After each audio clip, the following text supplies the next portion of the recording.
Hello, and welcome to the second episode of The Real Reality of It All. My name's Mike, and on the first episode, we kind of laid the groundwork and the foundation for what the real reality of it all is, or the reality of it all, and if we would want to know the reality and go down that path. And so, if you had made that decision that you want to continue and you are intrigued by this, and believe me, this is the most important thing you could ever start to consider and think about in your life. Let's continue on and keep moving down this path. And now the adventure begins, and we're going to really look at some things. So the first thing I want to look at is how we are. One would say our human nature, or how we act and think, and just let's take a look at how we are as a person and people, and just kind of turn it a little and look at and consider some things that we just take for granted or never really thought about. And when you start to look at some of these things, it makes you take a pause. It makes you start to really like consider some things. So I would say one of the big things about our human nature, the way we generally are, is we have an inherent pride, a selfishness, a jealousy, an ego, just a self centeredness that we are born with, and that tends to show itself in all aspects of our lives and the way we might think. And one might say, well, what's wrong with being pride, or I'm number one, or solo uno, or it's all about me? And what's wrong with that? And as we start to look at some of the inherent natures of the way we're born, we find that life can be more rewarding when we start to consider others or how we interact. But that's getting a little down the road. But let's just start out with the basic. We have our pride, our selfishness, our jealousy, our ego. Um, we we all live in our own self. We live in our mind. We have our thoughts, our dreams, and one of the biggest things that shows itself with our human nature and our pride is that we think we're so in control of everything. We think that we got it all under control, and it's our world and everything revolves around us, and that we have it all. And if you take a minute to think about that, we would ask ourselves, what do we really control around us? We do, like I said before, we do have our free will and choice, and we can choose what we want to do and how we want to do it, which means like there's no limit on how much we can show love. We can show love to others without limit, like a whole bunch of love, and we can show a whole bunch of caring, and we can give and share and help others and be a really outgoing person. But then when on the flip side, we can have a huge, as much hate as we want towards others, and we can steal as much as we want for ourselves, and we can take advantage of others, and we can abuse people, and we can be really negative, and we can do that without limit as well. So we do have control over what goes on in our head, what we think, and we have control over how much, like I said, we can show love or how much we can show hate. But let's take a minute to think about what we don't control, the things that happen outside of us without us not having control over things. Here we are with thinking that we have so much control and we can do whatever we want, but you know what? You have to eat. You know, every day, numerous times a day, you can't change it. We haven't developed ourselves to where we don't eat, so we still have to eat. We have to sleep. We have no control over this. We have to sleep. If we go too long without sleep, it it's unhealthy. It harms us. It makes us sick. You can even die. We have to cut our hair. We have to trim our nails. We all have to go to the bathroom. We have no control over this. This is an inherent part of our lives that we that have to happen, and we can't control the fact that we do have to go to the bathroom all the time. We have no control over whether we're male or female when we're born. I know nowadays things are all crazy and whacked out, but you're either born male or female, and you have no control over that. Just like when you get impregnated, a woman gets impregnated, she has no control over the fact if she's going to get pregnant or not. And when she gets pregnant, that all happens. The baby grows and forms in the womb, and that all happens. You have no say or control over it. What about all the things in nature that happen without our control? You have the sun rising, the sun setting. So you have days, you have the moon out there, you have the sun, you have the seasons that happen, you have the weather that happens, you have perfect air that we can breathe, you have water to drink, you have fire for heating, you have food, endless supply of food that we can eat. So all these things are happening and we have no control over them. We can't stop the fact that we have to eat. We can't stop the fact that we have to sleep. We can't stop the fact that we have to go to the bathroom. We can't. Nature just all exists all on its own with the weather. And like I said, we have seasons, we have days. All this happens and we have no effect or control over it. We can't stop it or change it from happening. Animals survive in nature. They find their food to eat. They know what to do. They know how to survive. And all that goes on without us. The flowers grow in the fields. The trees grow their leaves. The leaves die in the fall. The endless cycle of nature happens outside of us. We have no control over it.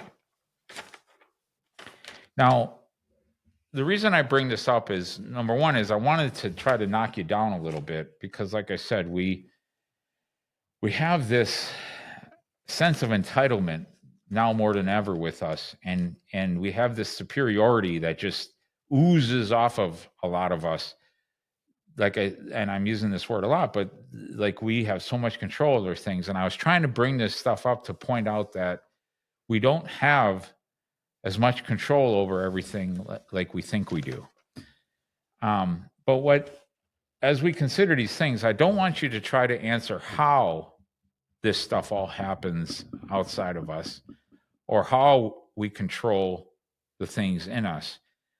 Let's right now just try to discern as we take a more specific look at the things around us that are out of our control and just try to discern if it's extraordinary how perfect everything is. Just focus on discerning that. Don't try to figure out the how. We're going to look at the how further down the road. But right now, let's just take a minute to just look at how we are, how the things are around us, and it's just try to discern as we consider little specific things. Are they extraordinarily perfect?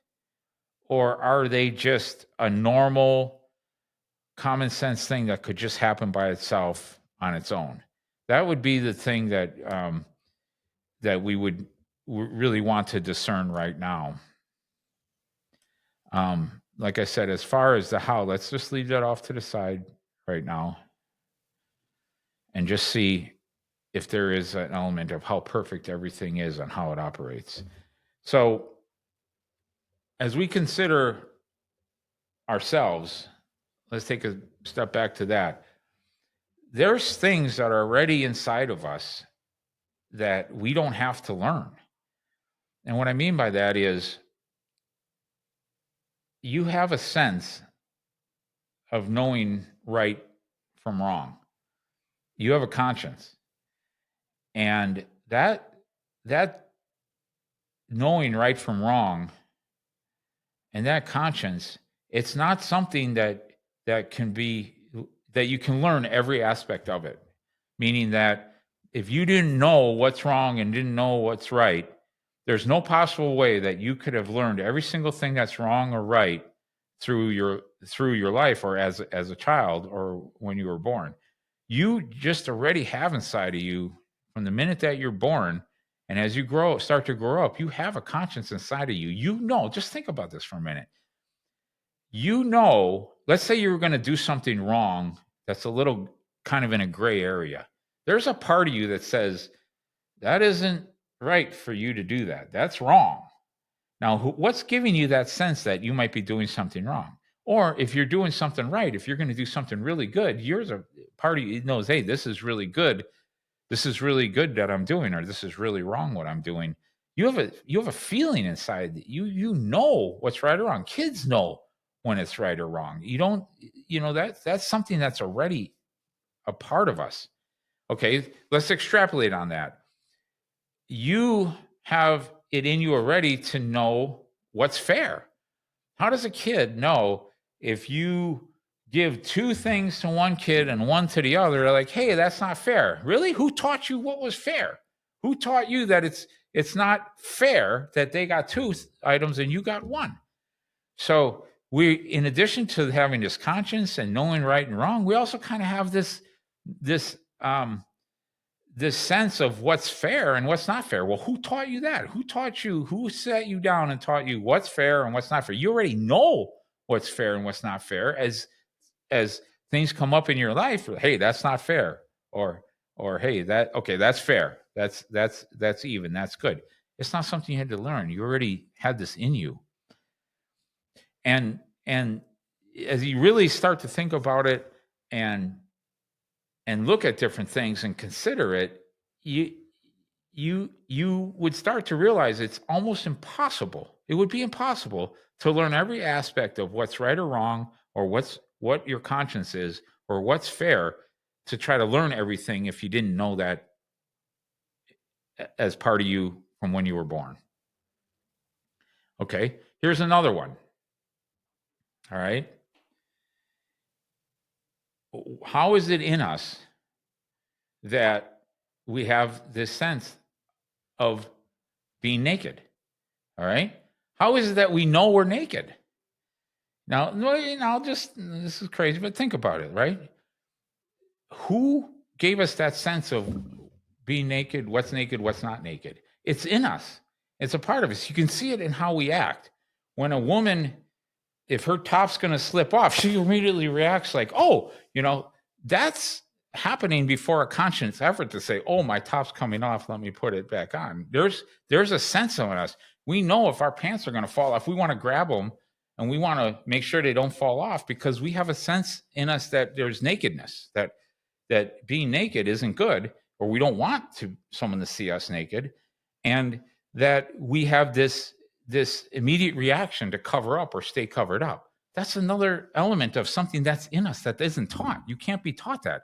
And you can see it when an accident happens, the reaction, the physical reaction is to so immediately cover. It's so fast it can't even be a conscious thought out effort.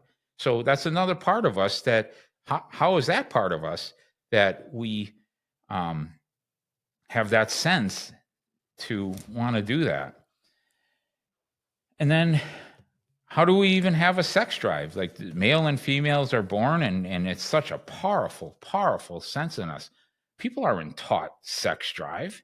It's an inherent part of us and how we were born. Some people have more sex drive than others or whatever, but when you're young, a guy wants to chase the girls, and that's a part of us. That isn't learned. No one taught us to have sex drive. That's already inside of us. There's ethical behaviors that are inside of us. When you go out in public and you see all these people together and you see all these people interacting, there's a decency, there's a respect towards others, there's a common courtesy, there's smiles, there's handshakes, there's ethical behavior. There's so many dynamics to it, and it's so big that this sense of morality is already ingrained in us. You can't possibly have learned every aspect of that on its own, and you didn't have it when it's not possible to have had it when you were born, because everything builds on it. And kids grow up so fast, and they're developing so fast. They already have all this inside them. They have a sense of morality. They have a conscience. 3, 4, 5, 6 years old, they already are building on something that was already inherently part of them. There's also a general logic, like a common sense that's outside of anything you can learn. Like, we just have what some of us have common sense, but we have a common sense and a logic that then we apply to as we learn specific things that we learn through education. But we also know what's logical, what's illogical, what's smart, what's stupid. Who taught us all that? Well, it's just part of us. You didn't have to learn how to think. You already your brain started to develop in your mind, and you didn't have to learn how to think. All you had to do was learn how to apply things to your thinking. The human body is so incredibly complex. And if you start to take a minute to really single out those things, in addition to all the stuff we just discussed about how things are already a part of us, it's what the whole program of science has been trying to figure out and is still trying to figure out to this day. We have science. Science came to being to discover how incredible all these things around us are and how incredible our bodies are. And our bodies are so complex. I mean, just really think about this. It's absolutely incredible, the complexity of our bodies. And we have science and all this technology today, and they're still using all kinds of computers and all kinds of processes to figure out how this body works. And it's absolutely incredible and extraordinary what we have here with our bodies, that it gives you pause and makes you wonder, like, how could they be? So let's just take a minute to look at how the body is constructed. Let's just start breaking down what we have in front of us. Do you realize how complex just our eyes by themselves are?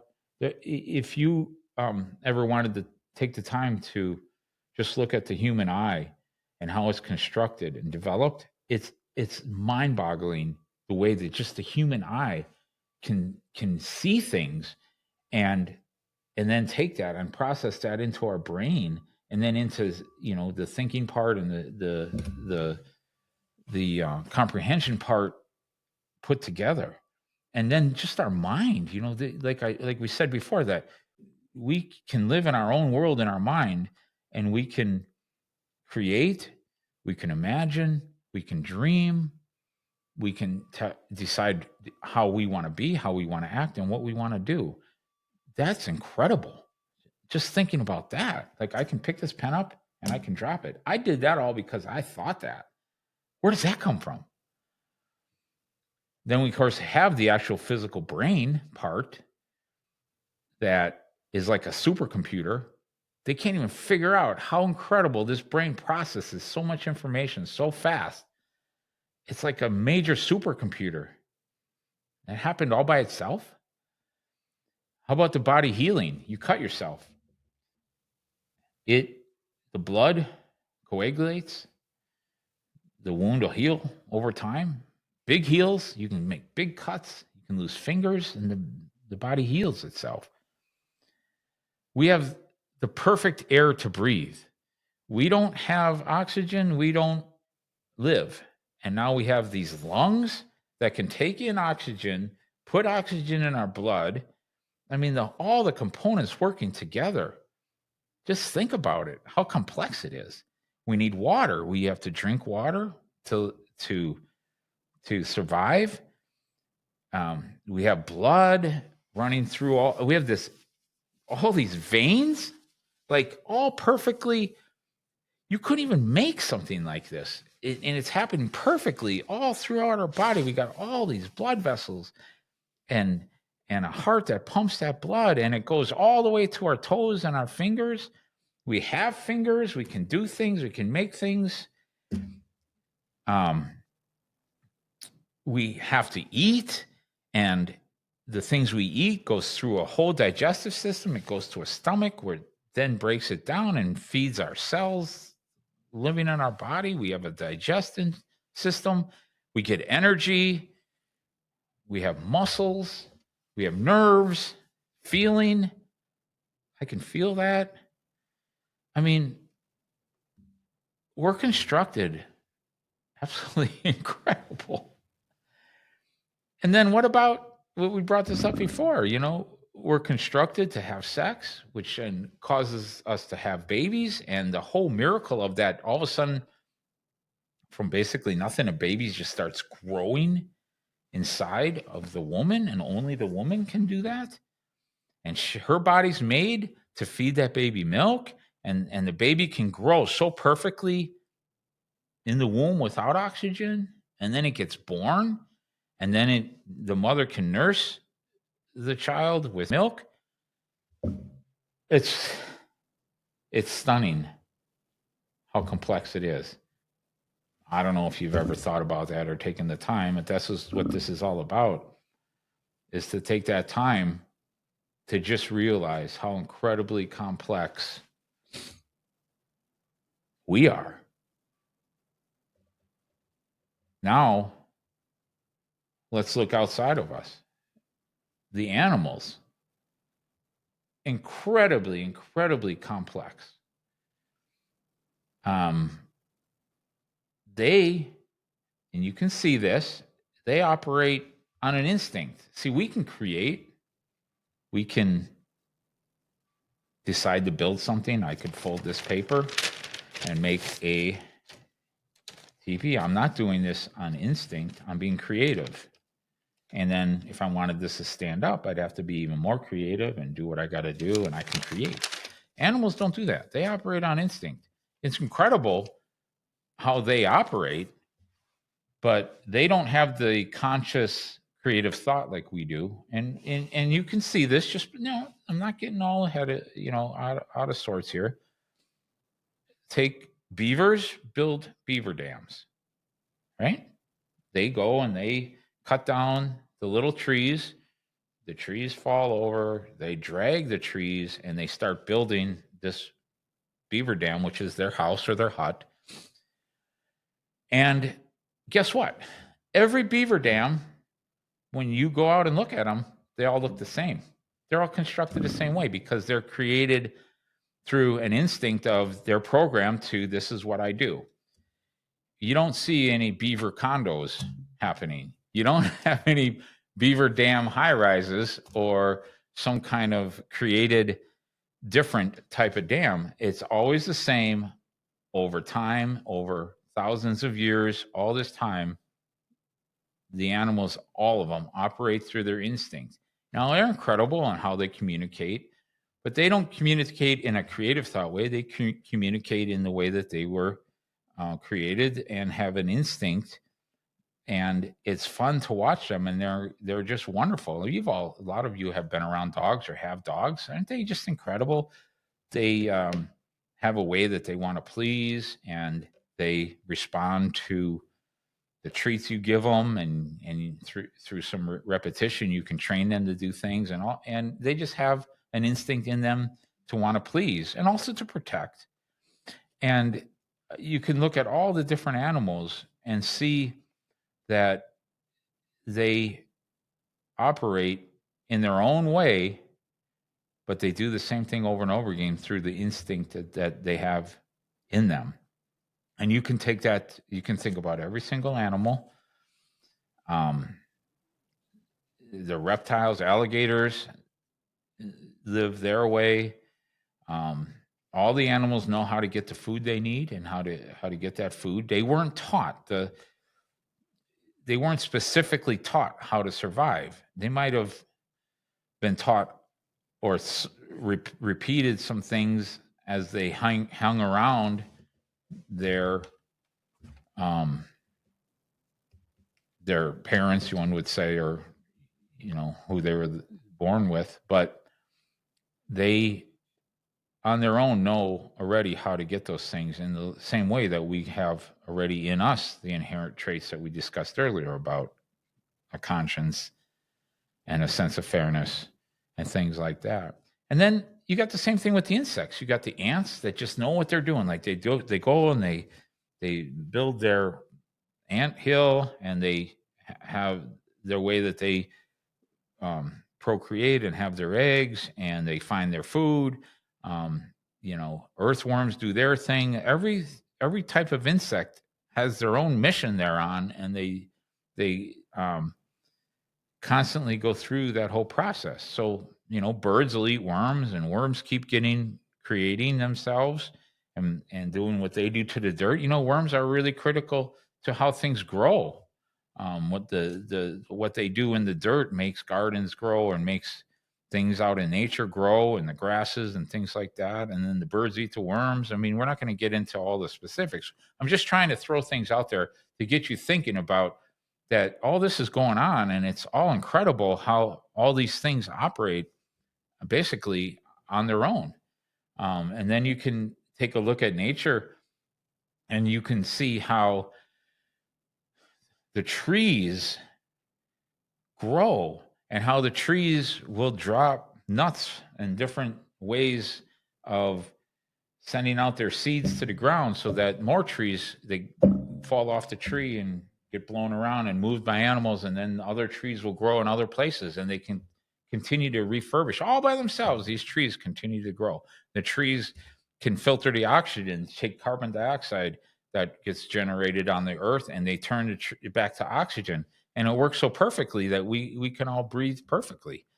And then you got these flowers, the incredible array of flowers that grow all by themselves. I can't tell you how many fields of flowers in nature. Just how it all just happens by itself, and they can be strikingly beautiful. You have the waterfalls and the streams and the lakes and the rivers, and so the water and the weather comes, and the weather does different things, and the snows come, and all this happens, and it all helps things out. Even when there's fires, forest fires that happen naturally, that's all part of the process. That carbon that gets created and goes back into the earth, that all helps in a regenerative way. Even though it might initially be destructive, you would think, it's all part of the process. And the mere fact that we even have something that exists called fire, it's absolutely incredible. We could not survive without fire. And then, like I said, we got water, and you just have all these incredible things of nature. And you got the stars. Then at night, you look up, and you got the stars, and you got the moon, and you got the sun, and you got planets and galaxies and outer space, and there's orbits. There's orbits that the Earth follows, and the moon follows, and the other planets follow. All by itself? All by accident?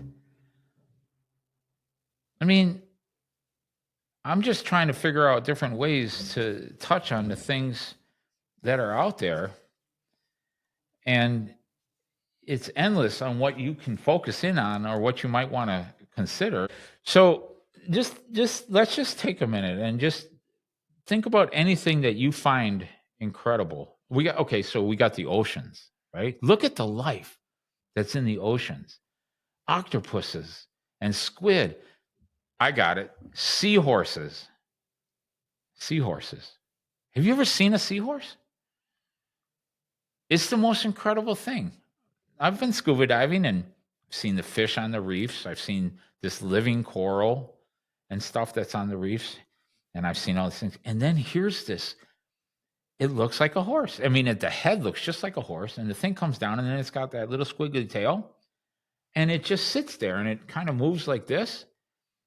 And it doesn't look like anything else. It's just absolutely incredible. The diversity that you can see just in the ocean. There's starfish. There's also these things I think they're called horseshoe crabs. I couldn't believe this the first time I saw one. This thing looks like a prehistoric dinosaur. It's a crab, and it looks like from Star Wars. I mean, it's got like this round shell, looks like a horseshoe, but then it's a whole shell, and it's got like a tail that comes off it, and then this thing crawls up on the beach, leaves a big track, and here you got this thing that looks like it's out of Star Wars, and it's just moving along right on the beach. You pick it up, and it's got all these legs and stuff underneath it.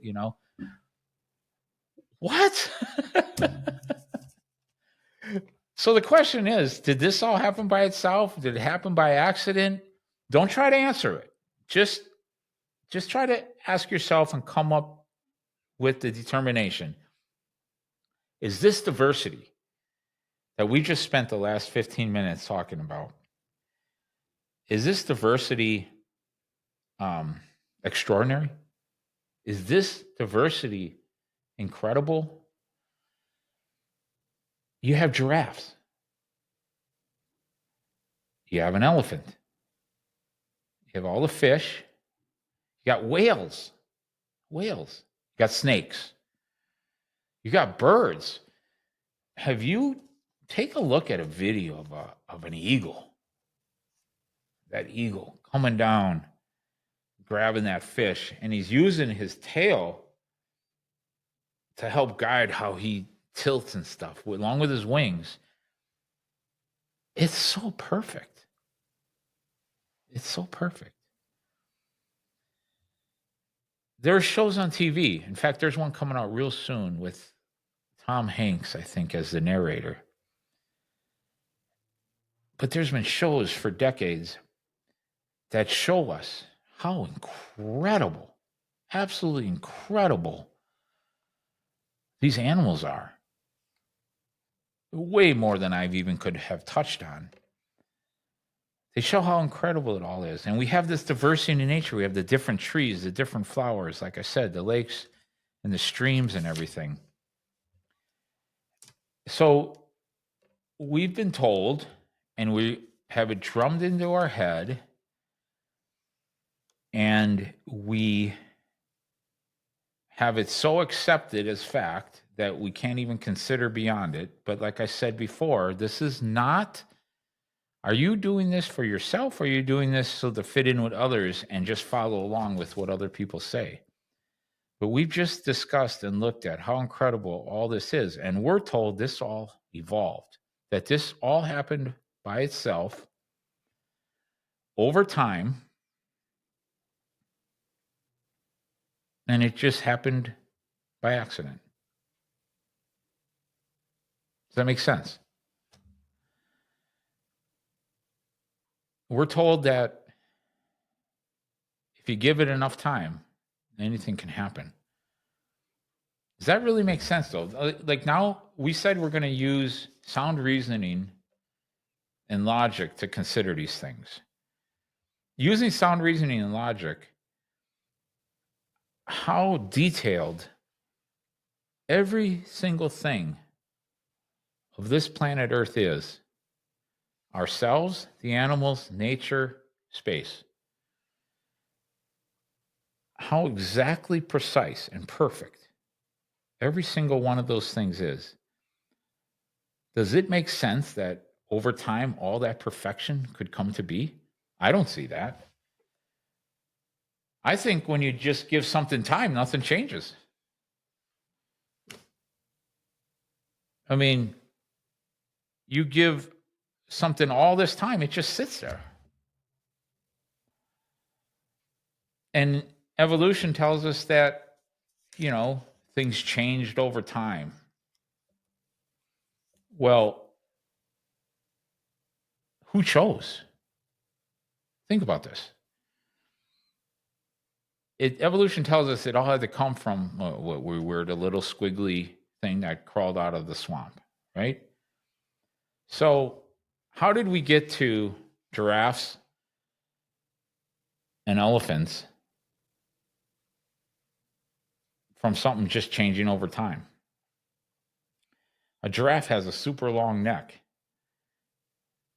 and they're an incredible looking animal. They're fantastic. They're beautiful. So at some point, it had to be some other kind of animal, and then it decided to grow this long neck. Who chose? What part of the giraffe chose to now I'm going to get a long neck? Was this a preconceived thought before the next giraffe was born? Like, hey, next giraffe, come out with a long neck. I think evolution wants to tell you it was a birth defect and that the strong survive. So there was a birth defect in a giraffe, how did the giraffe even start to become a giraffe to then have a birth defect? But Then the birth defect had to come out with the longer neck. It could reach the leaves taller, so it survived, and the other giraffes died, and then all the giraffes with the long necks kept getting born. Really? Okay, so what I want to do is I don't want to get too far ahead of ourselves because we're starting to get down a path that is really critical, and I don't want you to get offended or start to tune out because this might be getting into something that is a real issue for you and you might not agree with. So, like I said before, all I want you to consider right now and answer for yourself is this extraordinary? Is this incredible? Or are you one to think, I totally agree with the idea of evolution? We're not trying to decide right now if evolution is right or wrong or how this all happened that's so incredible around us. All we're trying to decide and determine right now, answer this question. Is this really extraordinary? Is it incredible? And take time to think about this. We're going to stop. This will be the end of episode 2, but I want to leave this with you that I want you to really think about. Don't think about your prejudices. Don't think about what you were trained or taught. Don't think about what you think you've proven to yourself or what was taught to you in school or what you were taught. Right now, you as a person, through sound reasoning and logic, I want you to just think, is this kind of incredible or is it absolutely this could happen by accident or by itself? And really think about it. You got ladybugs. You just got all these incredible kind of things. Every little single thing you can look at that wasn't created by man, that already is existence and happening outside of you, whether it's the weather, whether it's the ocean, whether it's all these things in nature, the animals, the insects, the incredible stars, the moon, all this stuff. Just take a minute to consider, is it pretty fascinating? Is it pretty dynamic? Even how we started this episode, looking at ourselves. Look how incredibly dynamic you are. Or look at someone, look at your kids and how they operate. And you'll just be astounded, wouldn't you? Wouldn't you consider that to be just absolutely incredible? Because we don't think about these things. We just move past it. It's the elephant in the room that we don't want to consider and look at. But right now we're looking at it and we're taking it in our hands and being like, how could this all come to be? What's really going on? This is not religion. This is not what's right according to what everyone believes, or this isn't about proving somebody wrong. This is about you coming to terms with looking at how things are around us and making a determination. Okay? So make that determination. I'll see you in episode 3, and we're going to go down even more incredible paths. Thank you.